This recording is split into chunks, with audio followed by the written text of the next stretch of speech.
abramos as nossas Bíblias na primeira carta do apóstolo Paulo aos Coríntios, capítulo 12. Eu me sinto confortado em saber que um corpo não pode se alimentar só de proteína, né? Não pode se alimentar só de carboidrato. Tem que haver uma riqueza suplementar para que todas as áreas do organismo sejam supridas.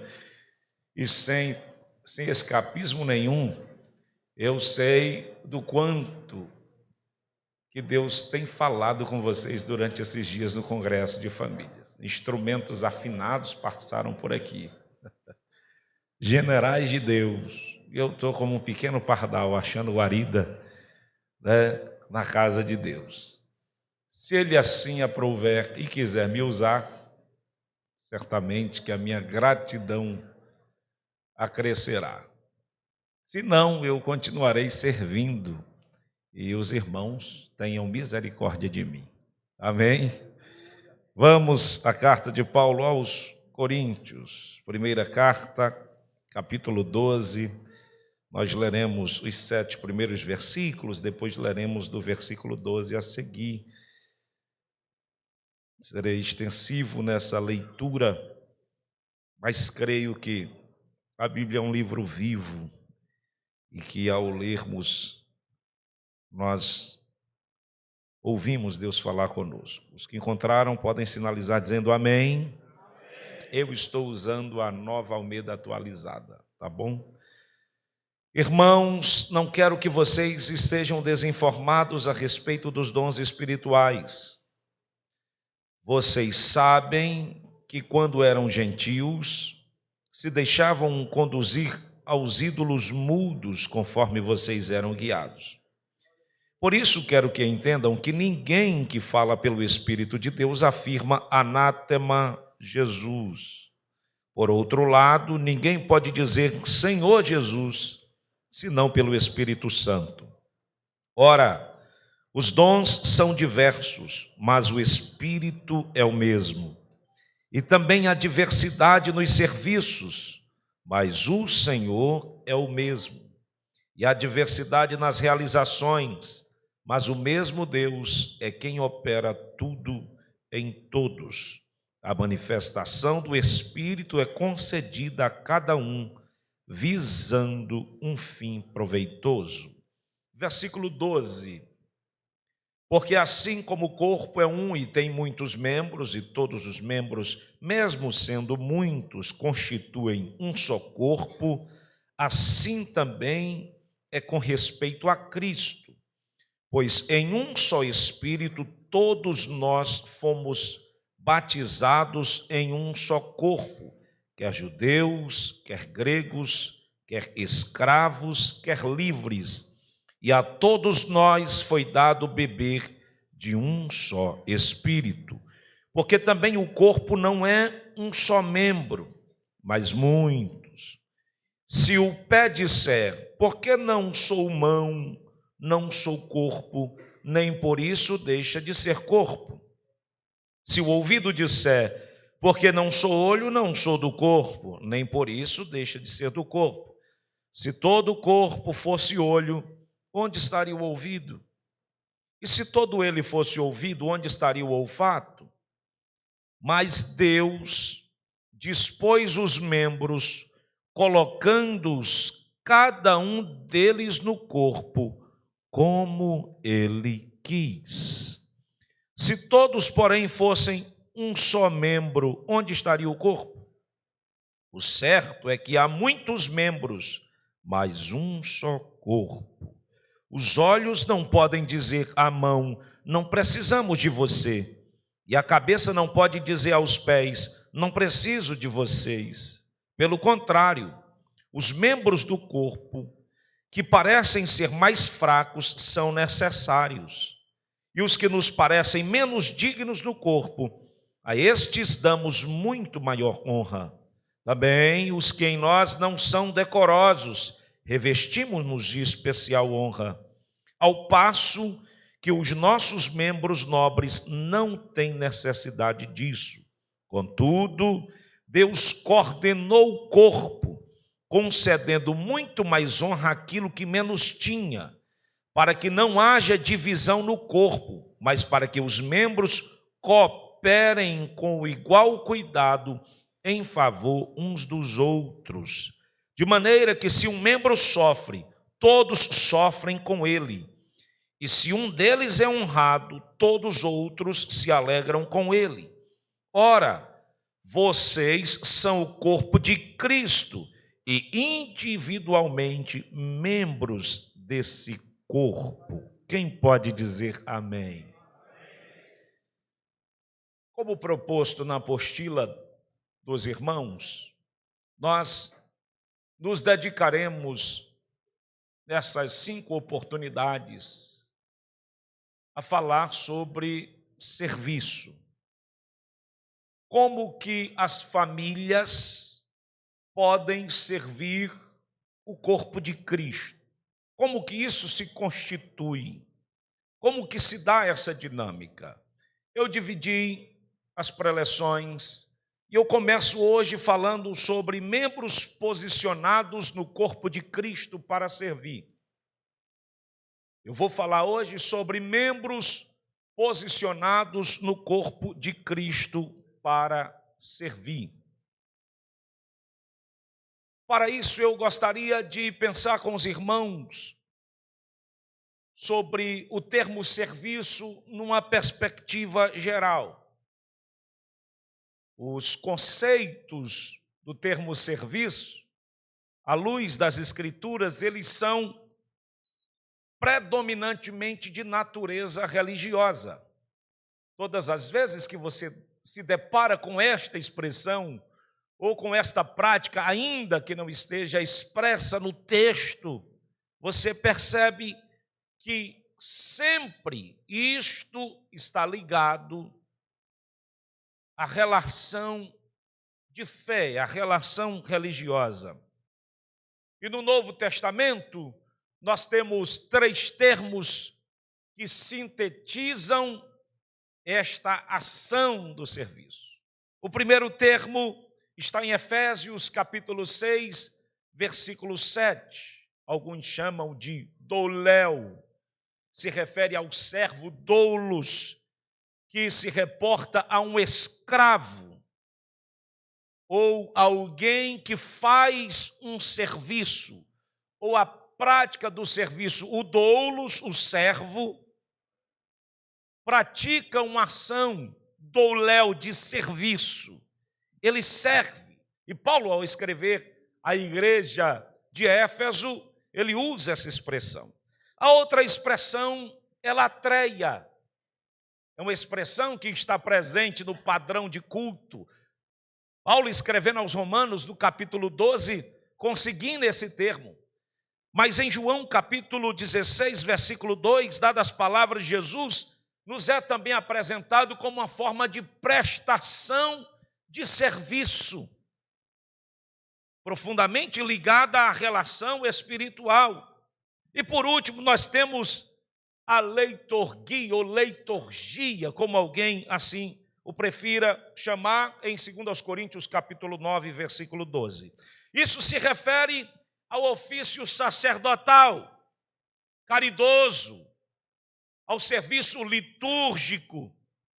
E, para fins didáticos, nós poderíamos resumir essa expressão serviço destinada a 3 pontos específicos. Nós temos no Antigo Testamento o serviço secular.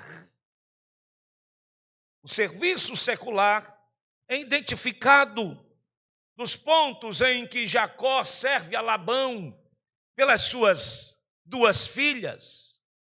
E não fez propositadamente como alguém pensa. Ele queria só uma. Esses dias o meu filho, que tem 13 anos, chegou para mim e me fez uma pergunta, e ele me apertou sem me abraçar, pastor Reinaldo. Ele disse: pai, por que na Bíblia Deus proíbe a poligamia? Mas tantos personagens lá do Antigo Testamento, dentre eles patriarcas, tiveram mais de uma mulher. Eu disse: você viu isso, meu filho, na Bíblia? E eu tive que tratar com ele, conversar com ele a fim de sanar essa dúvida. Na verdade, Jacó queria uma. As circunstâncias lhe impuseram duas. E não bastasse, ainda teve que se arranjar também com as servas daquelas duas. Fato é, meus queridos, que a Bíblia nos apresenta o serviço nesses termos, de um homem que serve ao pai daquela que ele preferia, daquela que ele amava. Nós temos o José, que também serve ao faraó na função de governo, e a gente precisa compreender que não há uma só ação nossa, uma atividade nossa que não deva glorificar a Deus. José está no Egito, servindo a faraó, mas o que faz para a glória de Deus. Essa ideia de secularizar as nossas ações, como se nós pudéssemos exercer e tivéssemos de exercer a fé só no âmbito de igreja, ela não tem fundamento bíblico. Porque nós não somos cristãos de férias, ou pela metade, ou de pedaço. Cristianismo é estilo de vida. Você dorme cristão e acorda cristão. Você é cristão quando faz alguma coisa e é cristão quando não faz nada. Você é cristão quando se alimenta, quando se veste, quando realiza a sua higiene pessoal. Você é cristão. Portanto, você é cristão realizando uma obra que para muitos pareça secular. Pode ser que aqui tenha médico, advogado, e a sua profissão não pode ser secularizada, porque você é discípulo de Jesus, é crente em Cristo Jesus e deve fazer tudo para a glória e louvor do nome do Senhor. A Bíblia fala ainda de serviço nessa forma secular, no serviço militar, quando Paulo se refere ao serviço de um escravo, no serviço doméstico, inclusive Marta servindo às mesas. Isto seria uma expressão de serviço secular e ainda assim seria para a glória de Deus. Mas a Bíblia também nos fala do serviço ritual e dos dois tipos religiosos de serviço. O mais antigo é a adoração associada ao tabernáculo, ao templo, ao altar. Nós percebemos isso, meus queridos, por meio da separação de um clã. Tribo de Levi, clã de Arão, cumpridos os critérios, na forma de Deus, deveria servir no tabernáculo, oficiando no seu turno, de maneira que toda a adoração, todas as ofertas destinadas fosse para perdão de pecados coletivo, fosse para perdão de pecado individual, deveria ser administrado por uma liderança naquela casa que prestava serviço. E os serviços eram os mais diversos possíveis. Havia um clã que tinha de lidar com a parte mais pesada, inclusive levar a arca sobre os ombros, desmontar o tabernáculo. Essa turma, inclusive, tinha direito à porção dobrada daquilo que era oferecido pelo trabalho. Existem pessoas que trabalham um pouco e se incomodam quando quem trabalha muito recebe de maneira dobrada. Mas a quem muito é dado, muito é cobrado. Porém, também muito se é recompensado. O céu trabalha dessa forma e recompensa muito bem. Quem me entende diz amém. Nessa perspectiva, Moisés ordenou que os levitas deveriam ser designados para o serviço. E deles devia vir os sacerdotes responsáveis no ministério na casa de Deus. Deveriam fazer os serviços dos filhos da congregação. Uma outra forma de pensar serviço, eu finalizo aqui a nossa introdução, é o serviço propriamente dito espiritual. Como a revelação progressiva, o serviço adquiriu um significado novo e mais amplo. E por quê? Porque Jesus é quem começa a disciplinar essa matéria, a lecionar essa matéria do serviço, sendo ele o servo sofredor, de acordo com Isaías 53, sendo ele o diácono por excelência, o servo por excelência. E o texto de Mateus 20, 28 diz: o Filho do Homem não veio para servir, mas para ser servido. Não veio para ser servido, mas para servir, porque o serviço requer uma relação horizontal. Não pode haver serviço numa relação verticalizada. O serviço atua, acontece, existe numa relação horizontal, quando nós nos dispomos a servir aquele que está próximo a nós. Jesus deu-nos o exemplo quando disse: se alguém me serve, siga-me, e o Pai o honrará. João 12, 26. Logo, os cristãos primitivos compreenderam o conceito de Jesus em relação ao serviço religioso total, incluindo evangelismo e missões, porque a grande comissão da igreja implicava essencial e naturalmente servir.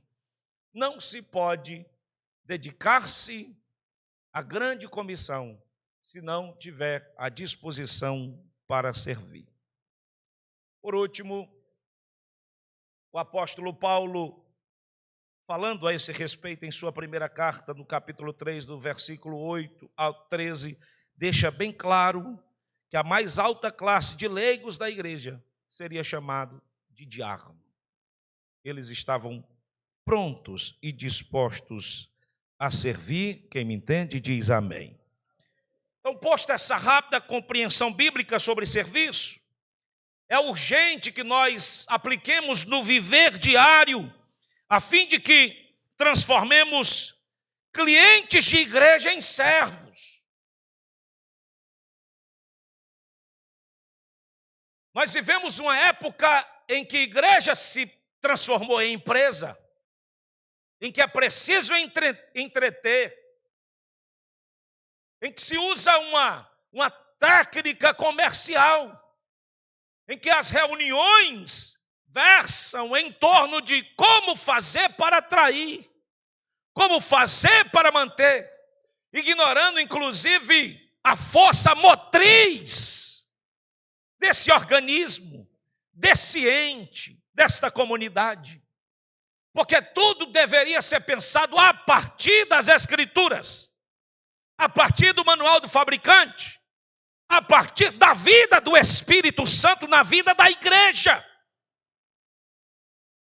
Mas se tornou desafiador demais. Afinal, a gente precisa corrigir certos problemas e não dá para esperar um tempo de comunhão com o Espírito. A gente precisa resolver isso. E nós temos templos, inclusive, lotados.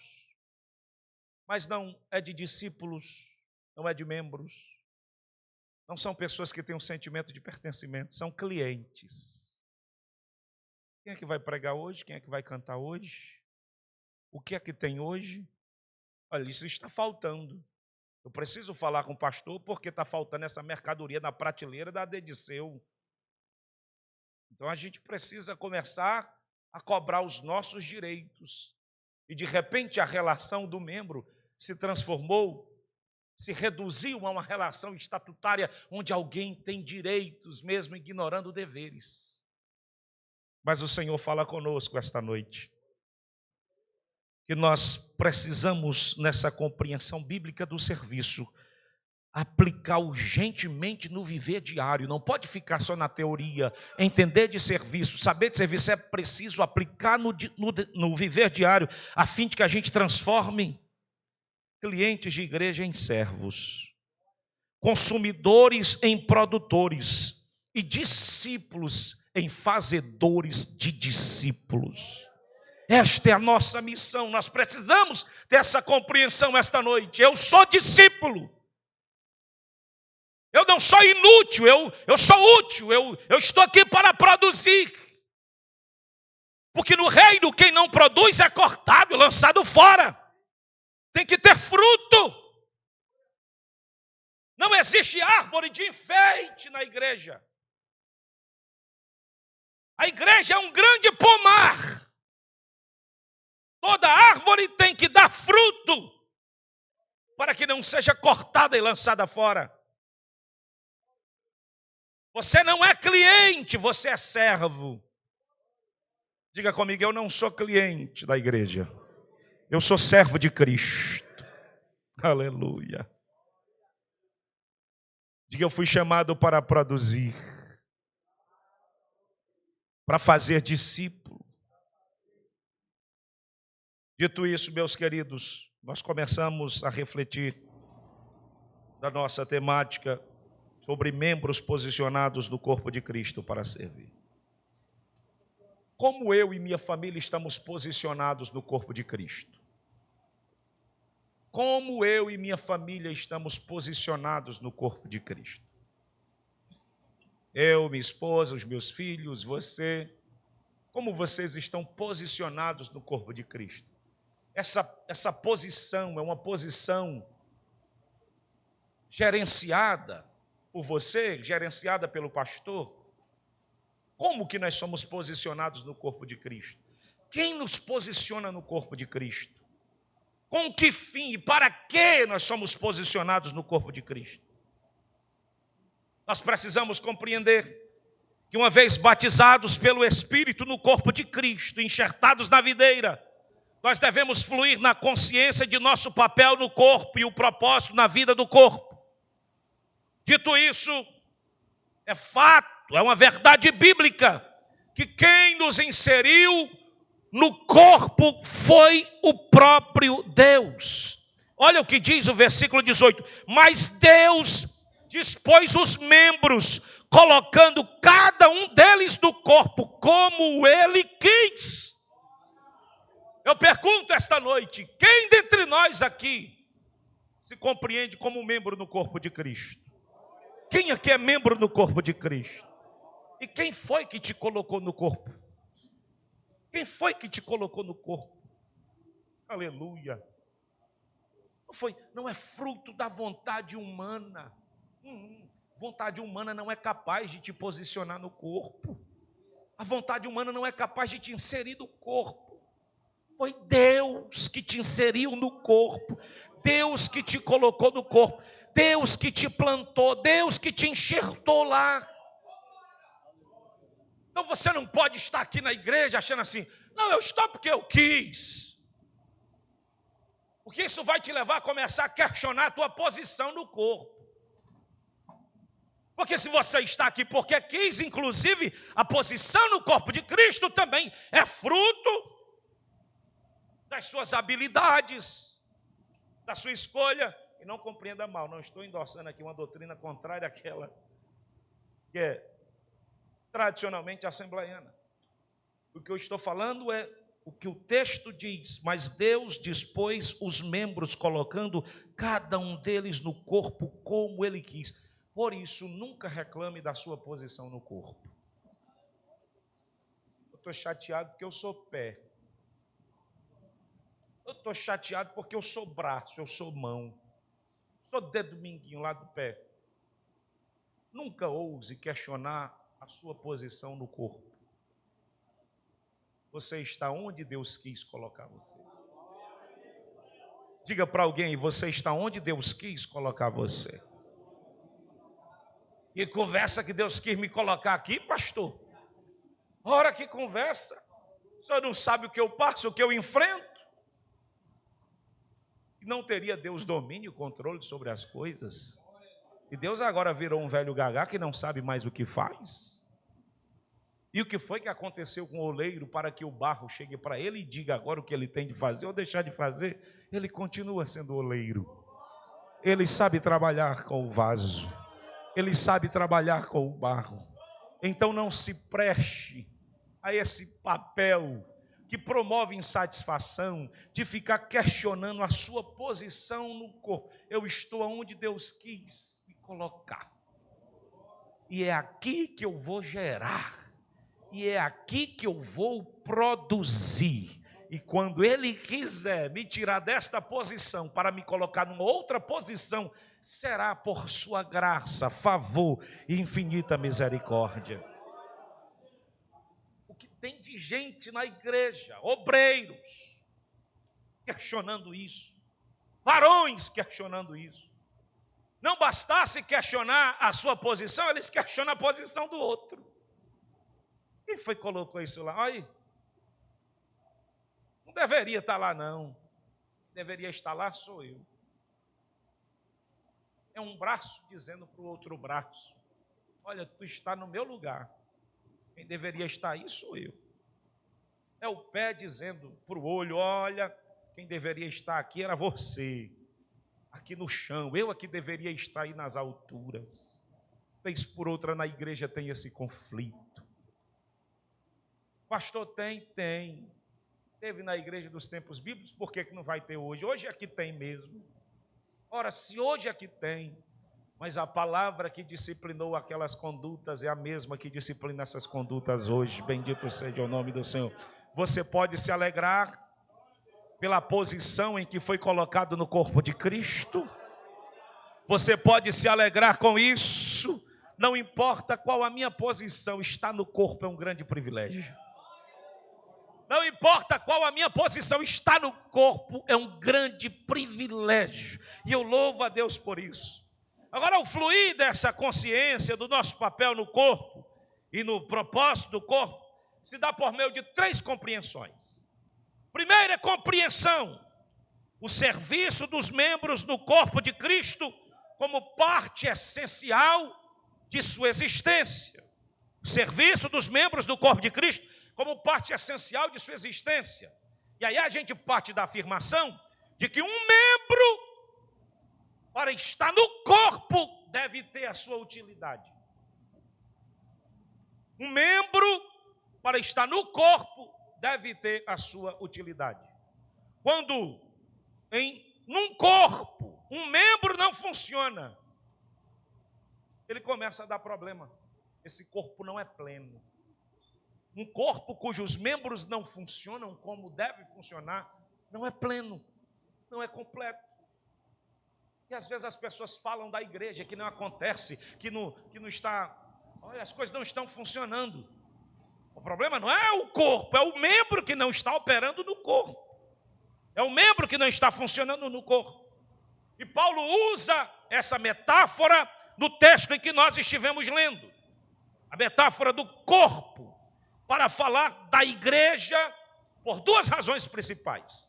Quais são as razões pelas quais o apóstolo Paulo se utiliza dessa metáfora corpo para falar a respeito da igreja? Primeiro, ele se utiliza dessa metáfora para afirmar a unidade da igreja. Ou seja, a igreja é um todo unificado. A igreja não está sedimentada em pedaços, ela não é uma concha de retalhos. A igreja não é formada por um coletivo de membros sem unidade, não. A igreja é formada por membros em unidade. O membro diz assim: eu sou a igreja. Não é. Não é. Você é membro. Sabe quando é que você é igreja? Quando você está ligado ao corpo. Desligado, você é um membro condenado a gangrenar, a apodrecer. Corta um braço do corpo e deixa ele lá sem conservação nenhuma, para ver o que é que vai acontecer. Agora liga esse membro no corpo, para ver o que é que vai acontecer. O corpo vai ganhar com o membro e o membro vai ganhar com o corpo. O membro ganha vida e o corpo ganha serviço. O membro ganha vida e o corpo ganha serviço. E nós, como membros deste corpo, precisamos compreender a nossa dependência do corpo. Nós dependemos do corpo. Parece muito uma afirmação católico-romana dizer que a gente depende da igreja. Mas é claro que a gente depende, porque se a igreja é corpo de Cristo, ela é a extensão do Cristo.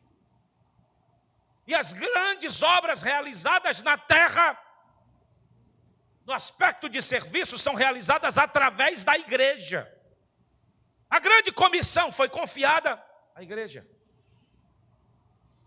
Autoridade e poder à igreja. Jesus disse para a igreja que edificaria a igreja e que as portas do inferno não prevaleceriam contra a igreja. Não foi contra o membro, não foi contra o crente isolado, foi contra a igreja. As portas do inferno não resistem. Você precisa estar ligado à igreja. A sua família precisa sofrer esta consciência de que a igreja é um bom lugar para se estar. A igreja é um bom lugar para frequentar. E mais à frente eu vou falar isso nas próximas preleções, mas nós temos que ter todo o cuidado para não desconstruir na mente dos filhos, da esposa ou do esposo a ideia de que a igreja é um bom lugar para estar. E ela é um bom lugar não é porque é perfeita, ela é um bom lugar porque ela pertence a Deus. E que nós não podemos odiar aquilo que Deus ama. Deus ama a igreja. Deus ama a igreja. Você acredita que Deus ama a igreja? Você acredita que Deus ama a igreja que você faz parte? Aí eu amo a Deus, mas não preciso de igreja. Como que você ama a Deus e odeia aquilo que Ele ama? Deus ama a igreja. Então amar a Deus é amar também o que Deus ama. Por isso nós precisamos amar a igreja. Em primeiro lugar, o corpo é um todo unificado. Semelhantemente, a igreja deve estar unificada em sua missão, em seus propósitos, em seus ministérios e em suas atividades. A igreja deve estar unificada em sua missão. A igreja tem uma missão. A igreja tem propósito. A igreja tem ministérios que servem para o amadurecimento, bem como também para instrumento da propagação do evangelho, instrumento da glória de Deus. Os ministérios são confiados para isso, bem como as suas atividades. Em segundo lugar, além de ser unificado, o corpo é composto de muitas partes. Pense nas partes mencionadas aqui lidas: pé, mão, ouvido, nariz. Quem é você no corpo? Pergunte aí a alguém: quem é você no corpo? Quem és tu, crente do corpo de Cristo? O pedaço de orelha, quem és tu? Quem és tu do corpo de Cristo? Olha, eu acho que eu sou um jebuseuzão no corpo de Cristo. Eu sou um grandão. Sou um top das galáxias. Eu sou... Alguém superestima a sua posição no corpo de Cristo. Aí outros subestimam a sua posição no corpo. Não, eu sou um canto de unha. Eu sou um canto de unha daquele que atribula. Eu sou um canto de unha. Será que tem canto de unha na dediceu? Quem é você no corpo de Cristo? Quem é você no corpo de Cristo? Pastor, eu sou um membro. Eu não sou o que gostaria de ser. Mas o Senhor me colocou aqui. E eu conto com a graça e a misericórdia dele para operar nesse corpo. Aleluia. Eu sei que às vezes a métrica das pessoas a meu respeito é muito alta e eu não consigo alcançar. Mas eu sei que quem me colocou aqui sabe por que me colocou. Eu estava brincando há pouco. Como é que Deus me coloca numa lista de preletores dessa, de um congresso desse aqui? Eu disse: Senhor, é por tua graça. Tu sabes por que me colocou aqui. Tu sabes o que queres falar através da minha boca. E no reino, braço não compete com braço e pé não compete com braço. Cada um tem a sua função. Olho esquerdo não precisa ficar brigando com o olho direito. Mão não precisa ficar brigando com olfato. Cada um tem o seu lugar no corpo. Desenvolva aquilo que Deus confiou a você. pé não tem que estar querendo fazer o trabalho da mão, e a mão não tem que querer ficar fazendo o trabalho do pé. Cada um faz o seu trabalho. E nisto o nome do Senhor é glorificado. Agora você imagina um corpo sem pé. É deficiente, não é? É anômalo. O corpo precisa de pé para caminhar, para firmar. O corpo precisa de mão, sim ou não? Sim. Precisa de mão. O corpo precisa de ouvido, sim ou não? Precisa de nariz. Cada uma dessas partes precisa funcionar. O pé deve andar, a mão deve agarrar e segurar, o ouvido deve ouvir, o olho deve ver, o nariz deve cheirar. Cada membro tem que estar fazendo o seu trabalho. Sabe quando é que a gente pode atestar a saúde de uma igreja, de um ministério? É quando cada membro, consciente da sua missão, do seu papel, faz aquilo que foi chamado para fazer. Cumpre a sua função, cumpre o seu papel.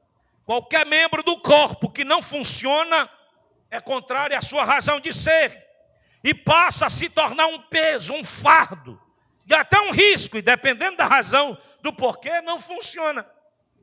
Ele pode afetar todo o corpo. Às vezes um membro que não está funcionando, não está funcionando porque adoeceu. E se não corre logo, se não isola esse membro que adoeceu, corre o risco dele isolar o corpo. É preciso medidas preventivas e remediativas para manter a saúde do corpo. Paulo chama isso de disciplina. A disciplina é um mecanismo para manter a saúde do corpo. E existem membros que chegaram a um nível de contágio, de adoecimento, que se ele não for tratado, isolado ou separadamente, inclusive retirado do corpo, ele adoece o corpo. Diga, Senhor, tem misericórdia de mim. Não deixa eu adoecer a esse ponto, Senhor, de ter de ser cortado e tirado do corpo. Me dê saúde espiritual, me dê vida para cumprir a minha missão, para cumprir a minha vocação. Todos nós que somos membros da igreja devemos funcionar na igreja. O conceito de membro inativo da igreja é uma contradição. Biblicamente, um membro inativo da igreja é um membro que não existe. Biblicamente, um membro inativo da igreja é um membro que não existe. Chama o irmão, qual é o seu ministério? Não tenho. Dom? Sei não. Serviço? E tem que fazer alguma coisa? Não é só vir para cá e sentar aí, dar glória a Deus e aleluia. Quando eu estiver de bom humor, eu devolvo dízimo e oferta. Não é só isso não. Não, você precisa funcionar. Você precisa funcionar. Qual é a sua posição do corpo? Qual é o seu chamado? Qual é o dom que Deus te deu? Qual é o teu talento? Aleluia. Pastor, eu estou numa crise vocacional. Eu não sei o que fazer, porque tem gente atrapalhada assim. Estava ouvindo o pessoal cantar aqui, meu amigo Jair, cantando. Ô Senhor. Agora você imagina, eu me aventurar a querer cantar igual Jair. É um pé querendo fazer um trabalho de mão. Sim ou não? É um desmantelo. Pastor, eu gosto de cantar, gosta. Cante, meu irmão. Onde? No banheiro, na cozinha. Cante lá em qualquer lugar. Tem deles que dizem assim, eu tenho um chamado, pastor. Tem deles que chora, se emociona. Pastor, o senhor está matando o meu chamado. O senhor está matando o meu chamado, um chamado que nunca teve na vida, meu pai eterno.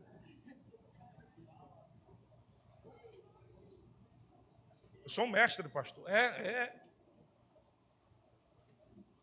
Esses dias eu tive de lidar com uma situação na igreja que pastoreio, não na igreja, na cidade em si. Tive de lidar com um cidadão, e ele disse: o senhor é pastor? Eu também sou. Eu disse: é? Eu quase que disse assim, mas o preço da mercadoria está baixo demais. Se eu fiz teologia, só não exerço porque sou católico.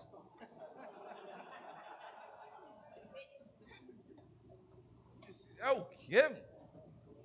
Quer dizer que tu fez curso de teologia pela internet? Foi. E agora tu diz que é pastor, só não pode exercer porque é católico. Entende muito, não entende?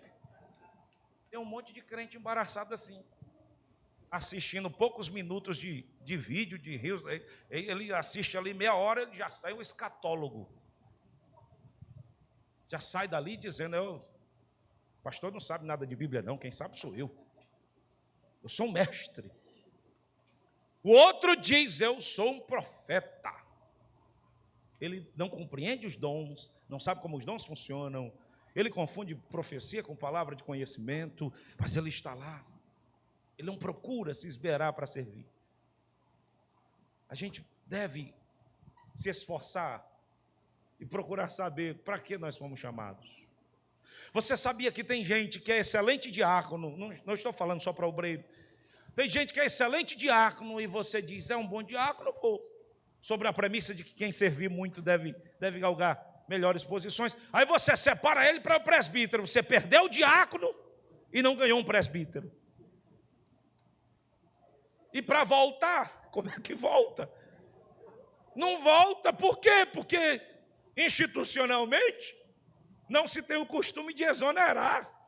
E um diz assim: quer dizer que vai me desconsagrar agora? Quem me consagrou foi o Senhor, foi Deus. Você pode tirar a minha carteira, o meu título, mas o dom está aqui. Que dom, irmão? Não recebeu, não. Deus tenha misericórdia. Qual é a tua posição no corpo de Cristo? Qual é a tua posição no corpo de Cristo? Não queira para você algo que você não foi chamado para fazer. Aleluia, eu sou um diácono fervoroso, excelente, eu glorifico o nome do Senhor. Seja lá qual for a sua função, foi Deus que me colocou aqui, então está de bom tamanho. E eu glorifico a Deus por isso, e faço com alegria. Isto aqui não é feito somente por membros nobres, isso é feito por diversidade de dons e de ministérios. Não pode ter só um dom e só um ministério, tem que ter uma diversidade de dons e ministérios. Porque é assim que a igreja é edificada. Bendito seja o nome do Senhor para todo sempre. Então, o serviço dos membros do corpo de Cristo é parte essencial para a vida do próprio membro. O teu serviço na igreja, você diz assim: não, a igreja só me suga, só tira de mim, só exige. O teu serviço no corpo, como membro, é essencial para a tua subsistência. É essencial para a tua vida. Se tu deixar de servir, cumprir a missão que Deus te confiou e deixar de operar na posição que Ele te colocou no corpo, tu morre, crente. Faz parte da tua vocação essencial. Curve a sua cabeça, feche seus olhos, por favor. Aleluia. Faça uma oração sincera diante de Deus e diga: Senhor, me ajuda a compreender a minha posição no corpo. Senhor, o que é que eu tenho de fazer? Me ajuda a compreender a minha posição no corpo, Senhor. Não deixe eu estar operando em posição errada. Senhor, quais foram os dons que o Senhor me confiou e como devem ser exercidos esses dons? Aleluia! O reino de Deus é riquíssimo, o celeiro de Deus está cheio. Você é membro posto no corpo por Deus para servir o corpo à medida que o corpo serve o mundo. Segundo ponto. Se no primeiro ponto nós temos o serviço do membro no corpo como parte essencial, da sua vida. O segundo ponto é o serviço do corpo de Cristo, como parte essencial da sua finalidade, do seu propósito. Eu falei da utilidade do membro do corpo, do serviço do membro do corpo. Mas agora eu quero falar da vida do corpo, de como que o corpo, a igreja, se desenvolve através do serviço de cada membro. Nós servimos a igreja enquanto a igreja serve a humanidade. Nós servimos a igreja enquanto a igreja serve a humanidade. O propósito da igreja não pode ser a sobrevivência ou mesmo a prosperidade, e sim o serviço. E às vezes alguns servos morrem servindo.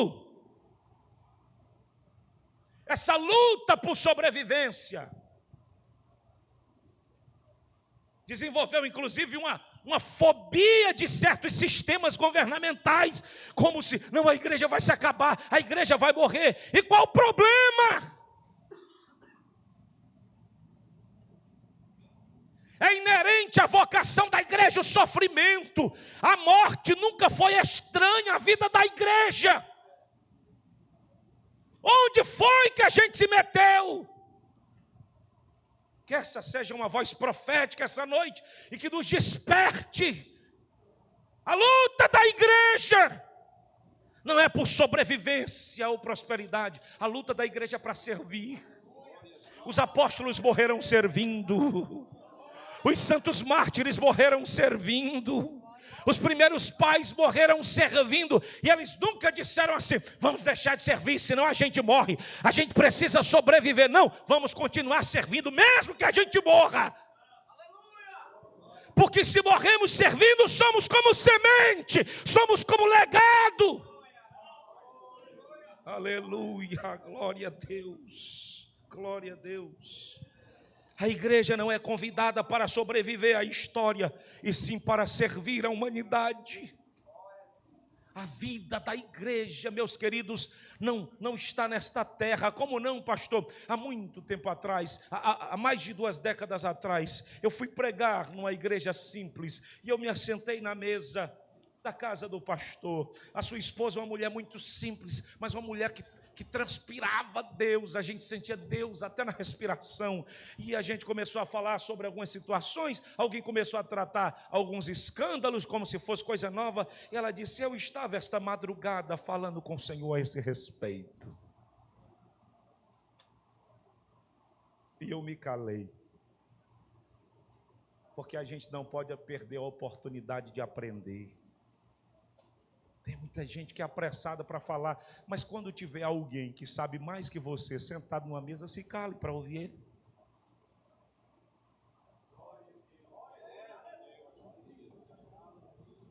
Por que a gente tem tanta pressa de falar, eu acho, eu penso? Guarda o teu acho e o teu penso e escuta quem sabe. Porque tem gente que sabe não é porque ouviu falar não, sabe é porque viveu. É porque tem a experiência do pé na estrada. Tem muita gente de cabelo grisalho que não tem diploma, mas tem vida, tem experiência. Que não tem título, mas tem jornada com Deus. E eu caladinho fiquei. Ela disse, eu falei com Deus a esse respeito. Eu cometi o pecado de me preocupar com a vida da igreja. E o Senhor falou comigo e disse, minha serva, as raízes da minha igreja não estão na terra. As raízes da minha igreja estão aqui no céu. Aleluia, a vida dela, a seiva, os nutrientes partem daqui. A igreja é o corpo místico de Cristo, com um fim determinado e certo. Não importa o que aconteça, a igreja será sempre igreja, prevalecerá sempre, aleluia. O fim da história coloca a igreja presente como triunfante, e você é membro desse corpo, você é membro desta igreja, você se alegra com isso e pode glorificar o nome do Senhor. A vida da igreja é o coração de Deus. Estou sentindo a presença do Senhor aqui. A vida da igreja é o coração de Deus. Se o coração de Deus não pulsa na vida da igreja, ela deixa de ser igreja para ser associação ou qualquer coisa qualquer. A vida da igreja é o coração de Deus. E o coração de Deus está em servir um mundo caído. O coração de Deus está em servir um mundo caído. A igreja não pode viver se o coração de Deus não bater dentro dela. Se uma igreja, uma comunidade que se diz igreja, não se dispõe a servir o mundo caído, o coração de Deus não está nela. O coração de Deus não está numa igreja que não se dispõe a servir o mundo lá fora. A igreja existe para servir como corpo de Cristo. E é por causa desse compromisso em servir que nós somos obrigados a nos envolver em nossa cultura. Esses dias eu tive de lecionar para os nossos jovens e eu falei sobre evangelizar a cultura. Porque parece que aos poucos nós fomos entregando tudo para Satanás. Música, arte, é tudo do diabo. Mas como que é tudo do diabo? Se ele não cria nada, se ele não faz nada, ele só deforma.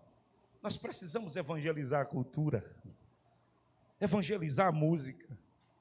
Música não é para ficar só dentro de igreja, não. Arte não é para ficar só dentro de igreja, não. E aí as pessoas pensam, igreja, meus queridos irmãos, como uma comunidade isolada. O serviço no qual somos chamados exige contato direto. Não dá para lavar os pés de um mundo sujo se nos recusarmos a tocá-los. Como que cura o leproso se não toca o leproso? Se tu queres, tu podes me tornar limpo deste mal. Eu quero. Disse Jesus, eu quero. Fica limpo deste mal. E tocou o leproso. Agora, sob a desculpa de viver em santidade, nós nos omitimos de servir o mundo caído. Não, eu sou santo. Eu sou um santo homem de Deus. Eu não posso me contaminar. Eu não posso me envolver com isso. Mas a verdadeira santidade não foge o leproso. Porque se o teu padrão de santidade não é Cristo, você está com problema. Porque Cristo nunca se furtou sentar à mesa com o publicano. Não se recusou a tocar o leproso. A verdadeira santidade nunca será contaminada com o pecado. Ela sempre se irradiará sobre uma vida em pecado, a fim de santificá-la também. A santidade é mais forte que o pecado. E a igreja deve se compreender desta maneira. A igreja santa deve permear este mundo, hasteando a bandeira de um reino eterno. E nós fazemos parte deste reino. Você pode adorar e glorificar o nome do Senhor. Eu não quero me envolver com adúltero, com adúltera, com prostituta. Não, deixa ele lá, deixa ele morrer sozinho lá. Ele precisa de uma boa notícia. Ele precisa da graça que se manifesta através da sua vida. Da graça que flui através do seu serviço. Deus, esta noite, conta com os teus sentidos. Todos os teus sentidos, todas as tuas habilidades para alcançar um mundo caído.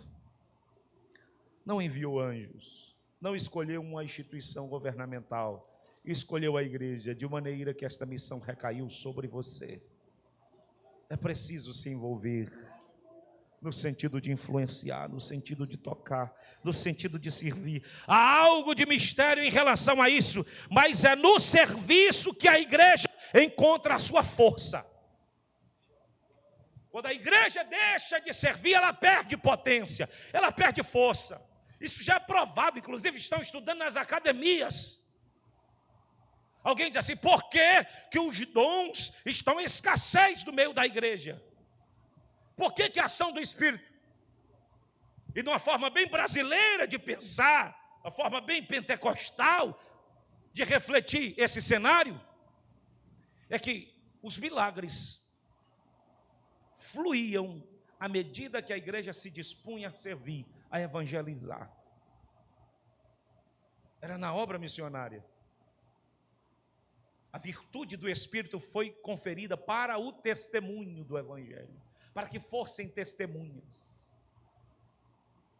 Deus não está interessado em municiar sua igreja, em dar ferramentas, se ela não está comprometida com a prática do serviço.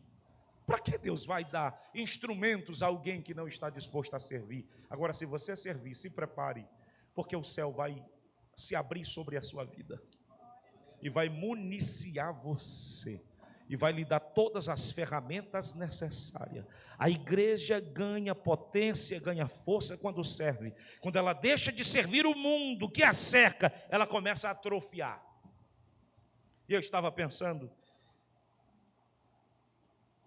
sobre a expressão atrofia, não é? Porque em termos de patologia, a atrofia é o definhamento ou a redução do tamanho de qualquer parte do corpo. É a redução do tamanho de qualquer parte do corpo. O ensino não serve, vai atrofiar. A igreja, ela tem muitos ministérios, muitos departamentos, mas aquele que menos serve é o que mais atrofia. Agora, o que mais serve é o que mais cresce.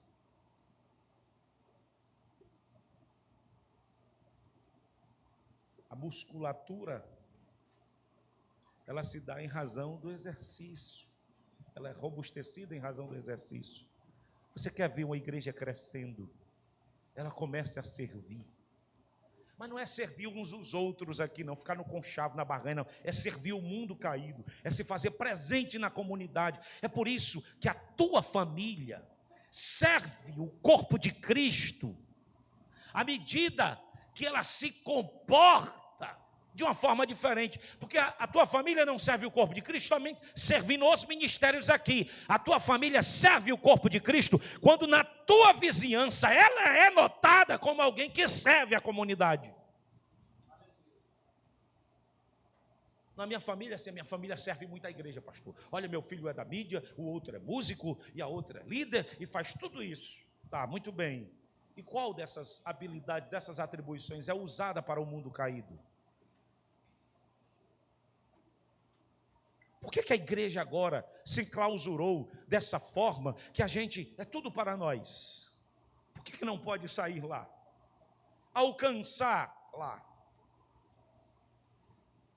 Eu tenho uma pesquisa que vou soltar amanhã, muito séria, sobre o tempo que nós temos gastado com as nossas atividades. Quando a igreja se recusa a servir, o mundo começa a definhar. A ausência do nosso serviço no mundo torna o mundo pior do que o que ele já é. O serviço da igreja contingencia certos níveis de degradação do mundo. Sabe por quê que o mundo não está pior? Porque a igreja está aqui. A igreja está aqui. A vida de Deus está no mundo através da igreja. A sua vida é importante na igreja. E a igreja que você compõe é importante na sociedade. Você consegue se alegrar com isso? Eu faço parte de uma igreja que é importante para essa cidade, porque Deus age através dela. Concluo com o terceiro ponto, afirmando que o serviço deve ser compreendido também como fonte de autoridade. O serviço deve ser compreendido como fonte de autoridade. O serviço como exercício de autoridade. Ou seja, em vez de usar força bruta ou exigências autoritárias, os discípulos exercem sua autoridade servindo. Porque foi isso que Jesus ensinou. Não é dando carteirada. A gente não serve dizer, eu sou líder do ministério. Olha, eu sou presbítero. Um dia desses, um pastor do nosso estado arrumou uma carteira lá de juiz de paz. Não sei como, mas arrumou. Ele estava dando carteirada nos irmãos tudo, nos pastores tudo. O outro arrumou uma de capelão. Eu sou capelão, rapaz, me respeite.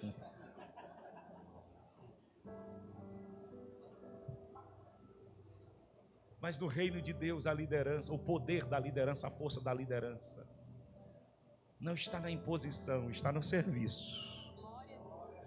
Está no serviço. Foi isso que Jesus nos ensinou. Jesus disse isso aos seus discípulos. Em vez de usar força bruta ou exigências autoritárias, o discípulo exerce sua autoridade servindo. A mensagem de Cristo era clara: o amor espiritual serve e não deseja ser servido. O serviço é a forma mais alta de liderança. O serviço é a forma mais alta de liderança. O maior líder que já pisou nessa terra foi quem melhor serviu. Banhou os pés dos seus discípulos. Enxugou os pés dos seus discípulos, aleluia, e deu o exemplo. Não falou somente, não lecionou, não foi só com palavras, porque as palavras convencem, mas o exemplo arrasta. E já passaram 2 milênios e ele continua nos arrastando para esse exemplo de liderança através do serviço. O cristão maduro escolhe servir em vez de ser senhor em toda situação. Pega o pano e vai enxugar a água que derramaram. Não levanta uma tese de quem deveria fazer, de quem tinha que fazer, porque não era eu para fazer. Vai servir. Usa tudo que tu tem para o serviço. Não fica questionando, não é papel meu, não é papel da igreja, não é papel do diácono, do presbítero, do irmão. Olha, eu não tenho nada a ver com isso aí, porque eu nem em ministério faço parte. Eu sou só homem aqui na igreja, varão. Você está posicionado no corpo de Cristo. Você pode não ter carteira do ministério, gravata no pescoço, mas Deus te posicionou no corpo de Cristo. Então trata de fazer alguma coisa, porque quando tu chegar no tribunal de Cristo, não vai ser a carteira de membro, a separação do diaconato, do presbitério, vai ser o que tu fez em favor do reino. Aleluia, glória seja dado o nome do Senhor. Não, Senhor, eu não fiz, porque ninguém me separou para o diaconato, para o presbitério, ninguém me colocou uma gravata no pescoço, nem me colocou para sentar na plataforma. E você vai certamente ouvir Jesus dizendo: e o sangue que eu derramei não te salvou também, não? Não perdoou os teus pecados, não? E o Espírito que eu derramei sobre os outros não estava sobre ti também? E quem foi que disse que os dons do Espírito são confiados em razão do reconhecimento ministerial? Cumpre a tua vocação, o teu chamado, a tua missão. Jesus serviu sem reservas e depois anunciou: eu lhes dei o exemplo para que vocês façam como eu fiz. Eu lhes dei o exemplo para que vocês façam como eu fiz. Faça com alegria, faça com prazer, aleluia. Satanás quer adoecer a nossa alma, nos levar à insatisfação, nos tornar improdutivo, mas faça com alegria.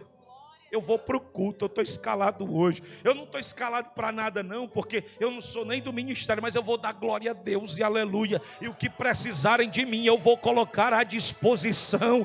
Aleluia! Eu vou colocar a minha vida à disposição do reino. Alguém pode adorar e glorificar e exaltar o nome do Senhor esta noite? Deus te plantou no corpo e te deu vida. Oh, glória.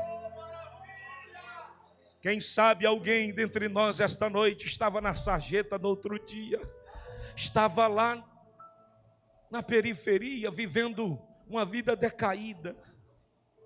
Aí Jesus te salvou,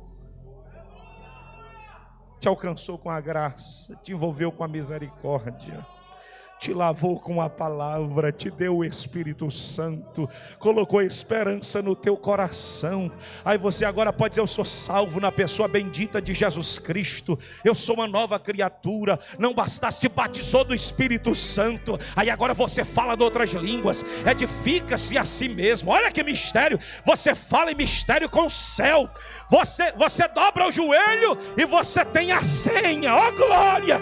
Você não tem mais a senha da vaquejada não, você agora tem a senha do céu. Você dobra o joelho e fala com Deus, e o céu se abre. A multicamarrácia, a luriter de ofá, a lebora sombra de erracir de camaia. Você dobra o joelho dentro do seu quarto e o céu se abre lá dentro do teu. Olha que privilégio! Já parou para pensar no privilégio de você entrar no teu quarto, fechar a tua porta, dobrar o teu joelho, orar ao teu Pai secreto, e Ele ouve. E tem dia que ele abre lá o teto da tua casa, que você diz: o que é isso, Jesus? Que negócio é esse? Que presença é essa? Oh glória! Aí Ele abre os teus olhos espirituais e dá visão do céu. Dá visão, dá pastor, dá, Ele mostra. Tem dia que Ele diz assim: Reiner, eu vou passear contigo no mundo sem tu nem sair do lugar. Eita, esses dias eu estava orando dentro do quarto e o Senhor disse: vamos dar uma passeada. Alguém disse: não é coisa, isso é coisa de crente. Isso é coisa de crente. E caminhou comigo pela terra e me mostrou ruínas. Eu disse: Senhor, o que é isso? E Ele disse: tu vais entender daqui a pouco. Isso é privilégio que a graça te proporciona. Não é privilégio do pastor Gilmar, não, é teu, é teu, é teu. O céu está aberto para ti.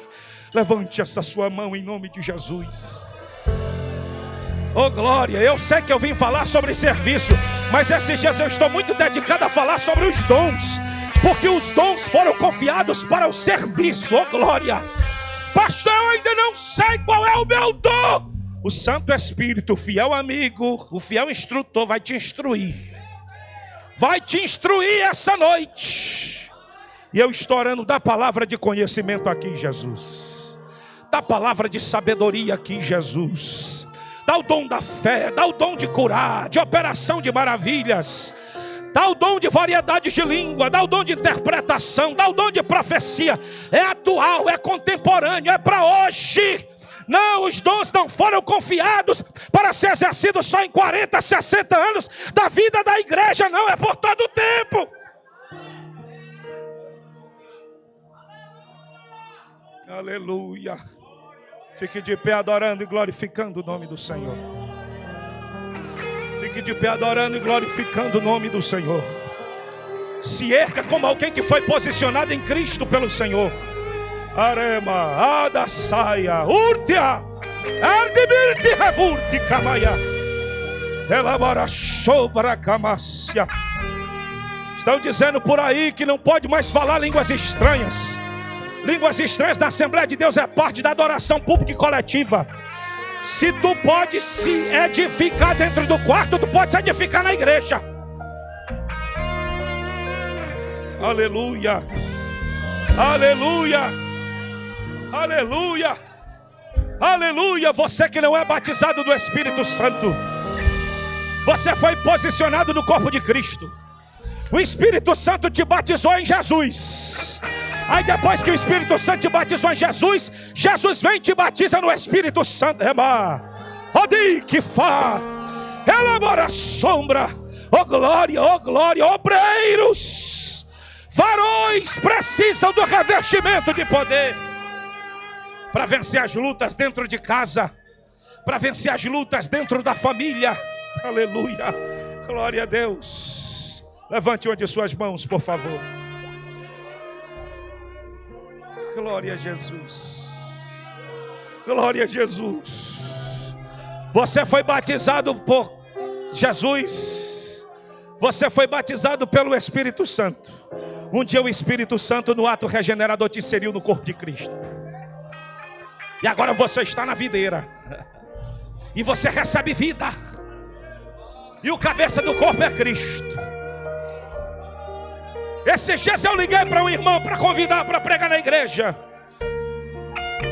E ela disse muito bem. Ela não tem Instagram, Não tem nada. Você tem que mandar SMS. Quando ela vê, ela retorna. Aí ela retornou. E eu falei. E ela disse, eu vou falar com um amigo. Se ele deixar, eu vou.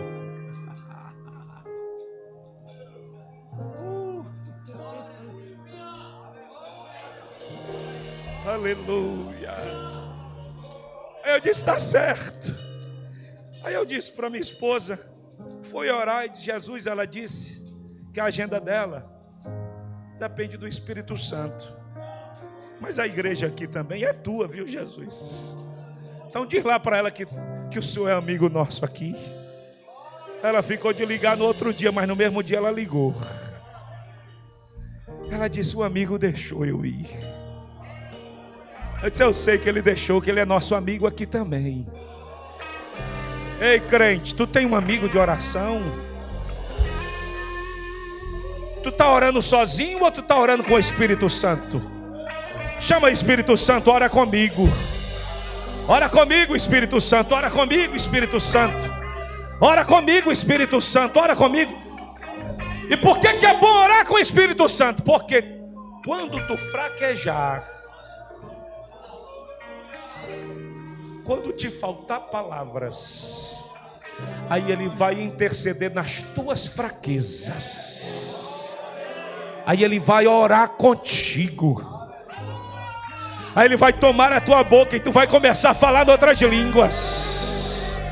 Aí tu vai chorar e falar em outras línguas e tu vai se perguntar, o que é isso, Senhor? É o Espírito Santo com gemidos inexprimíveis. Pastor Antônio Gilberto, bom teólogo, dizia que o falar de outras línguas muitas das vezes é o gemido inexprimível do Espírito Santo através de nós. Alguém levante esta mão e abra esta boca para adorar a Deus. Não é possível que 9h35 da noite você esteja aqui sem ainda compreender o que Deus está querendo falar com você.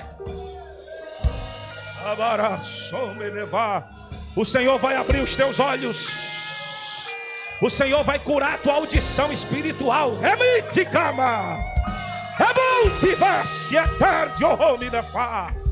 O Senhor vai abrir a tua audição espiritual. Tu vai ouvir o Espírito Santo cochichar contigo, varão. O Senhor vai abrir os teus olhos. O Senhor vai abrir os teus olhos, os teus ouvidos. Vai dar palavra à tua boca. Abre esta boca para adorar. Abre esta boca para glorificar. Abre esta boca para exaltar o Senhor.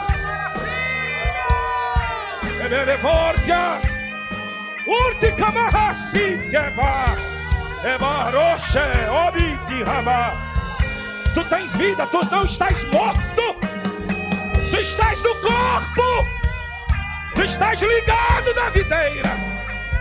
Tu vais dar fruto, diz o Senhor. Ama o Senhor a minha boca esta noite para falar em profecia. Tu darás fruto. Tu darás fruto.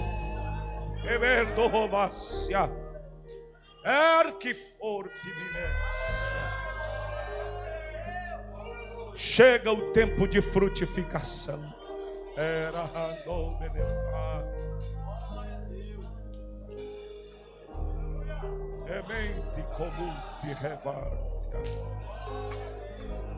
Tu não tens feito oração?